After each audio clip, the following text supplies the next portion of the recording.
Sénégal. Le collectif Cartographie Sénégal redonne une identité aux victimes des violences politiques des 3 dernières années. Dakar, Sénégal. Dans un pays marqué par des tensions politiques récurrentes et des violences meurtrières, le collectif Cartographie Sénégal a entrepris un travail de mémoire et de justice en redonnant un visage et un nom aux victimes des manifestations qui ont secoué le Sénégal entre mars 2021 et février 2024. Composé d'une quarantaine de journalistes, chercheurs et experts en traitement de données, ce collectif a lancé un site dédié à son projet, exposant les histoires personnelles des victimes, leur âge, leur région d'origine et les circonstances de leur mort. Ce travail, à la fois poignant et nécessaire, intervient dans un contexte où le gouvernement sénégalais envisage de revenir sur la loi d'amnistie concernant ces événements, suscitant des espoirs de justice pour les familles endeuillées. Un travail de mémoire et de justice. Le collectif Cartographie Sénégal s'est donné pour mission de documenter les violences politiques qui ont émaillé le Sénégal au cours des 3 dernières années.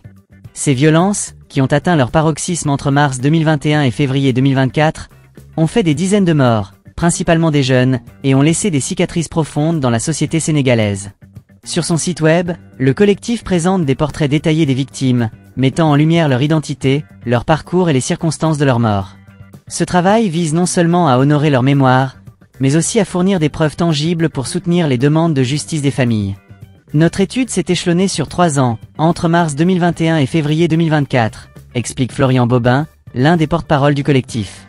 Une séquence à partir de mars 2021 qui est en fait la plus meurtrière qu'ait connue le Sénégal post-indépendance, et donc au 4 anniversaire de ces événements, en mars 2025, il nous a semblé essentiel de rappeler l'ampleur des violences. Les tendances lourdes des violences. L'analyse des données collectées par Cartographie Sénégal révèle plusieurs tendances inquiétantes. Parmi les 65 victimes recensées, 51 ont été tuées par balle, ce qui souligne l'usage excessif de la force par les forces de l'ordre. La moyenne d'âge des victimes est de 26 ans, un chiffre qui témoigne de la jeunesse des personnes touchées et de la précarité dans laquelle elles vivaient. Les régions les plus touchées sont Dakar, en particulier ses banlieues, et Ziguinchor, dans le sud du pays. Ces zones, souvent marquées par la pauvreté et le chômage, ont été le théâtre de violents affrontements entre les manifestants et les forces de sécurité. Ça raconte forcément un rapport au pouvoir, analyse Florian Bobin. Lorsque ces jeunes tombaient et que leurs photos apparaissaient sur les réseaux sociaux, on se rendait compte effectivement qu'il y avait une forme de guerre de classe qui se jouait avec les autorités qui étaient dans des positions privilégiées, qui niaient toutes exactions de la part de la police et en réalité sacrifiaient une partie de leur jeunesse précaire. Un contexte politique tendu. Les violences documentées par Cartographie Sénégal s'inscrivent dans un contexte politique particulièrement tendu. Depuis mars 2021, le Sénégal a connu plusieurs vagues de manifestations, souvent déclenchées par des arrestations d'opposants politiques, des accusations de corruption ou des réformes controversées. Ces mouvements de protestation, largement soutenus par la jeunesse, ont été réprimés avec une violence disproportionnée, selon les organisations de défense des droits de l'homme. Le gouvernement, de son côté, a souvent nié toute responsabilité dans les morts et les blessures, attribuant les violences à des éléments perturbateurs ou à des groupes armés. Cependant, les témoignages recueillis par Cartographie Sénégal et d'autres organisations contredisent cette version des faits, pointant du doigt l'usage excessif de la force par les forces de sécurité. La loi d'amnistie en question. L'une des motivations principales du collectif Cartographie Sénégal est de contrer la loi d'amnistie adoptée par le gouvernement en 2023, qui visait à protéger les forces de sécurité et les responsables politiques de toute poursuite judiciaire liée aux violences. Cette loi, largement critiquée par les organisations de défense des droits de l'homme et les familles des victimes, a été perçue comme une tentative d'étouffer les demandes de justice.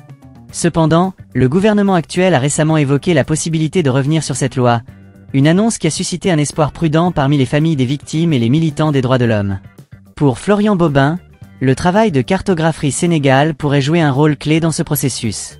Nous espérons que ce travail servira la justice et les familles endeuillées, déclare-t-il.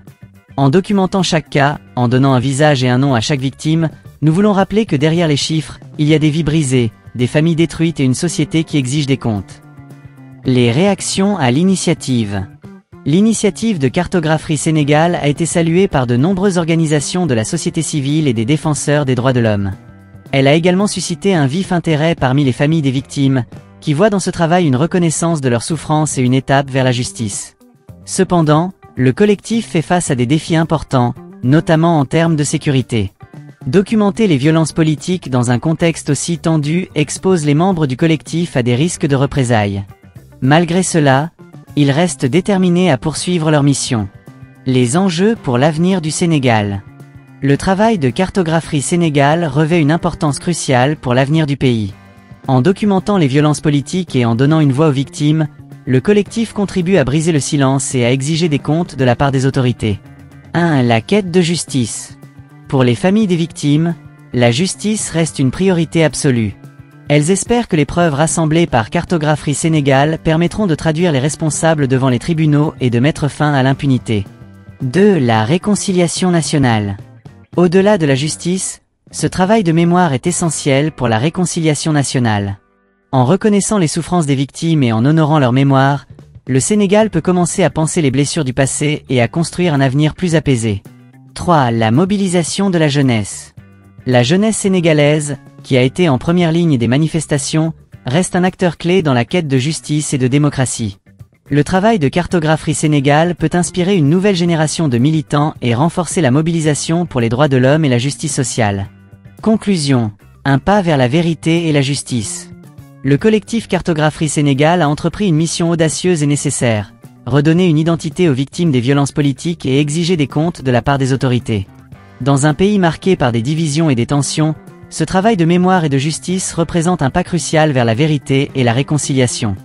Alors que le Sénégal s'apprête à commémorer le 4 anniversaire des violences de mars 2021, le travail de Cartographie Sénégal rappelle que derrière chaque chiffre, il y a une histoire, une famille et une communauté qui méritent justice. Dans un contexte où les espoirs de changement sont palpables, ce collectif incarne la résilience et la détermination d'un peuple qui refuse d'oublier et qui exige des comptes.